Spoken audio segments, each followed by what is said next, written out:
மங்களாம்பிகை உடனுரை ஆதி கும்பேஸ்வரர் கோவிலுடைய திருக்குட நன்னீராட்டு பெருவிழாவில் நாம் எல்லோருமாக பங்கேற்றிருக்கிறோம்.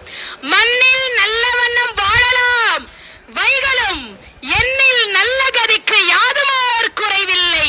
கண்ணின் நல்லதொரும் கள மல வள நகர், பெண்ணின் நல்லாளோடும் பெருந்தகை இருந்ததே என்று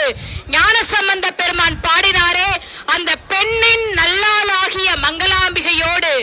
ஆதி சிவனாகிய நம்முடைய பெருமான் ஆதி கும்பேஸ்வரராக அருள்பாலிக்கக்கூடிய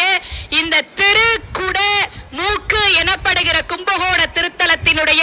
கும்பாபிஷேகத்தை பார்த்த நம் எல்லோருக்கும் எல்லா விதமான சகல சௌபாக்கியங்களும் மங்களகரமான வாழ்க்கையும், வீட்டிலே விரைவில் சுப காரியமும், திருமண பாக்கியம், புத்திர பாக்கியம், செல்வ வளம், உடல் ஆரோக்கியம், சொந்த வீடு,